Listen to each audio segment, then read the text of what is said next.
89조 원, 1999년 대우그룹이 남기고 사라진 빚의 총액입니다. 자산은 59조 원이었으니까요. 회사를 통째로 팔아도 30조 원이 모자란 상태였던 거죠.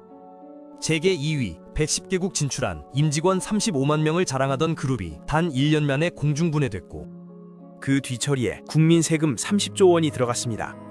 세계는 넓고 할 일은 많다던 김우중 회장의 그 유명한 문장은 결국 인류 역사상 최대 규모의 기업 파산이라는 기록으로 끝났습니다. 오늘은 한국 재벌사의 가장 거대한 몰락, 대우그룹 해체에 대해 이야기해 보겠습니다.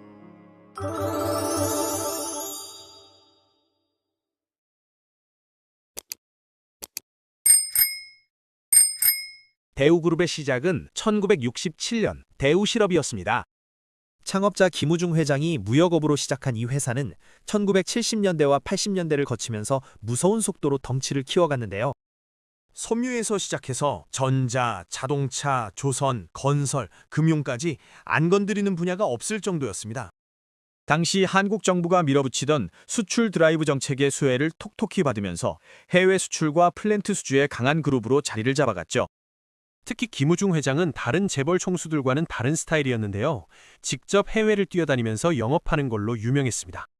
1989년에는 자서전 제목을 세계는 넓고 할 일은 많다로 지었는데 이 문장이 곧 대우그룹의 경영 철학이자 공격적인 확장 전략의 상징이 됩니다. 1990년대 후반, 대우는 그 슬로건을 실제 숫자로 증명해 보였습니다. 1998년 기준으로 대우그룹은 41개 계열사와 396개 해외 법인을 운영하고 있었고 활동 거점이 무려 110개국에 달했거든요. 자산 총액은 약 76조 원으로 재계 서열 2위였는데요. 삼성 바로 다음이었고 현대와 어깨를 나란히 하는 위치였습니다. 전자, 자동차, 조선, 무역, 건설, 금융까지 거의 모든 산업에 발을 담근 종합상사형 재벌의 전형이었죠. 임직원 수만 해도 국내외 합쳐서 35만 명에 달했으니까요. 웬만한 도시 인구보다 많은 사람들이 대우라는 이름 아래서 일하고 있었던 겁니다. 그런데 문제는 이 화려한 성장 대부분이 빚 위에 세워졌다는 점이었습니다. 1998년 말 기준 대우그룹의 총 부채는 약 78조 원이었는데요. 나중에 실사를 해보니까 최대 89조 원까지 추정됐습니다. 같은 시기 자산은 약 59조 원 수준이었으니까요. 부채가 자산보다 20조 원에서 30조 원이나 더 많은 완전 역전 구조였던 거죠. 쉽게 말해서 회사를 통째로 팔아도 빚을 다 못 갚는 상태였던 겁니다. 평균 부채 비율은 400%를 넘었고 일부 계열사는 600%에 달하는 곳도 있었는데요. 자기 돈 1원에 빚이 4원에서 6원씩 붙어있는 구조였습니다. 특히 치명적이었던 건 외화 단기 차입 비중이 높았다는 점입니다. 달러로 빌린 단기 빚이 많았다는 뜻인데요. 이게 왜 문제냐면 환율이 오르면 갚아야 할 돈이 순식간에 불어나기 때문이죠. 1997년 외환 위기가 터지기 전까지 원달러 환율은 900원대였는데요. 위기가 터지자 1,600원 수준까지 치솟았습니다. 환율이 거의 2배 가까이 뛴 거죠. 이 말은 달러로 빌린 빚의 원화 가치도 2배 가까이 늘어났다는 뜻이에요. 대우처럼 외화 단기 차입에 의존하던 그룹은 순식간에 유동성 압박을 받기 시작했습니다. 사실 외환 위기 전에도 경고 신호는 있었습니다. 1990년대 중반 한국 전체 재벌들의 부채 의존 경영은 이미 위험 수위에 도달해 있었거든요. 30대 재벌 평균 부채 비율이 300%에서 400%를 오가는 상황이었는데요. 대우는 그 중에서도 가장 빠르게 몸집을 불리고 있었습니다. 다른 그룹들이 조금씩 속도 조절을 하던 시기에도 대우는 멈추지 않았어요. 세계 경영이라는 구호 아래 새 회사 인수, 해외 법인 설립, 신규 공장 투자를 계속 밀어붙였죠. 김우중 회장의 스타일 자체가 공격적인 확장이었기 때문에 브레이크를 밟는다는 건 상상하기 어려웠던 겁니다. 1997년 11월 한국 정부가 IMF에 구제금융을 요청하면서 상황은 완전히 달라졌습니다. 환율이 치솟으면서 외화 차입금 이자 부담이 2배 가까이 늘어났고 금리도 덩달아 올라서 국내 차입금 이자 부담까지 폭증했죠. 1998년 12월 금융감독위원회가 파악한 대우그룹 채무는 47조 7천억 원에 달했는데요. 놀라운 건 이게 1년 새에 19조 원이나 늘어난 수치였다는 겁니다. 위기 상황에서 빚이 줄어드는 게 아니라 오히려 더 빠르게 불어나고 있었던 거예요. 그런데도 대우는 확장 전략의 속도를 늦추지 않았고 구조조정에는 여전히 미온적이었습니다. IMF 이후 정부는 재벌들에게 강력하게 구조조정을 요구했습니다. 1998년 5월 5대 그룹이 자구개혁을 제출했는데요. 여기서 그룹별로 운명이 갈리기 시작합니다. 삼성과 현대는 목표치의 100% 이상을 달성했고 SK와 LG도 90% 이상을 달성했거든요. 자산을 팔고 외자를 유치하고 사업을 재편하면서 어떻게든 몸집을 줄이고 있었던 겁니다. 그런데 대우의 자구 노력 달성률은 고작 18.5%에 그쳤습니다. 5대 그룹 중 압도적으로 꼴찌였죠. 자산 매각, 외자 유치, 사업 재편 등 모든 면에서 가장 소극적이었던 겁니다. 당시 금융감독위원장이었던 이현재의 회고에 따르면 정부와 채권단이 구조조정을 요구할 때마다 대우는 시간을 끌면서 수출로 위기를 돌파하겠다고 맞섰다고 합니다. 김우중 회장의 생각은 이랬던 거죠. 지금 어려운 건 맞지만 해외에서 수출을 더 늘리면 버틸 수 있다. 괜히 자산을 헐값에 팔 필요가 없다는 것이었습니다. 세계 경영을 외치며 110개국에 진출한 그룹 아니었습니까? 그 네트워크로 수출을 늘리면 된다고 본 거예요. 하지만 이 판단이 치명타가 구조조정이 지연되는 동안 이자 비용은 매달 수천억 원 단위로 쌓여갔거든요. 빚이 줄지 않으니 이자도 줄지 않고 이자를 갚으려고 또 빚을 내는 악순환이 계속됐습니다. 이걸 돌려막기라고 하는데요. 단기 차입을 굴려서 막는 방식이 한계에 다다르고 있었죠. 1999년 들어서면서 회사채와 기업보험 시장에서 대우 관련 채권에 대한 불신이 급격히 커지기 시작했습니다. 시장에서 대우 채권을 안 사겠다는 거예요. 자금 조달 통로가 하나씩 막히기 시작한 겁니다.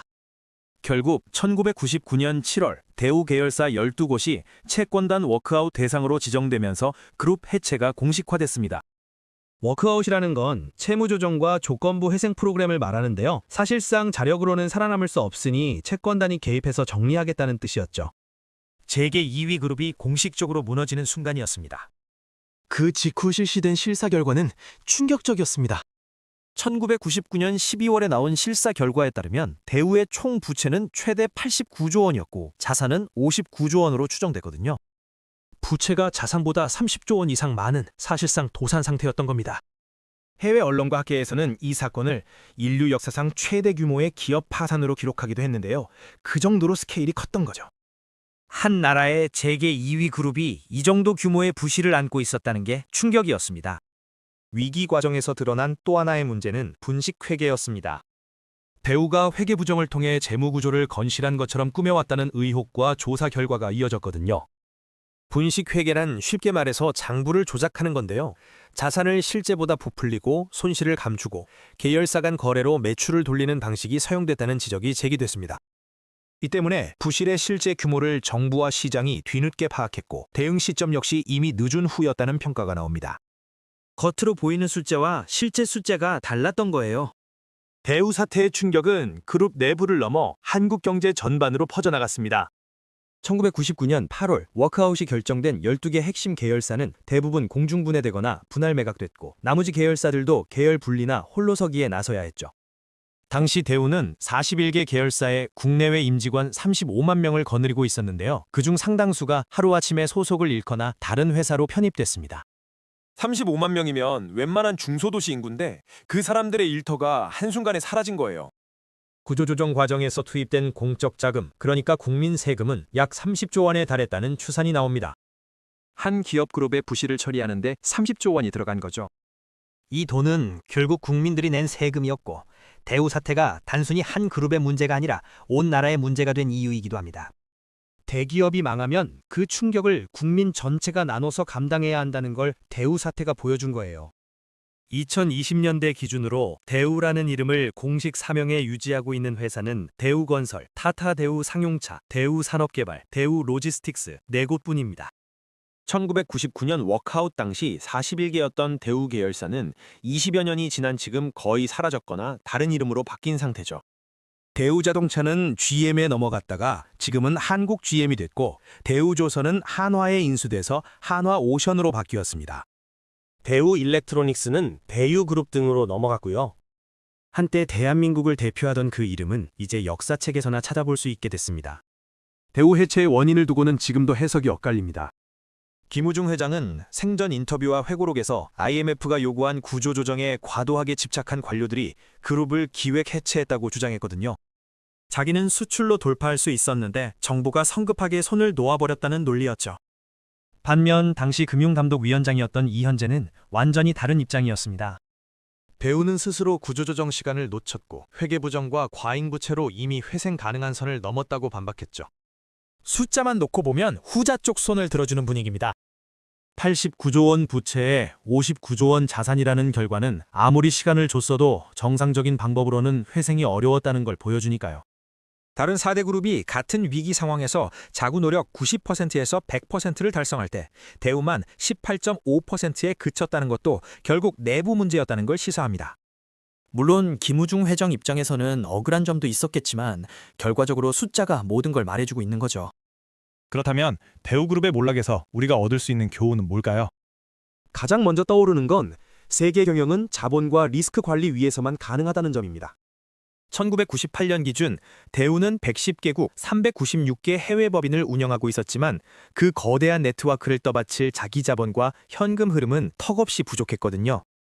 해외에 법인을 세우고 투자를 하는 것 자체는 좋은데 그 투자를 어떻게 회수하고 리스크는 어떻게 관리할지에 대한 전략이 부실했던 겁니다.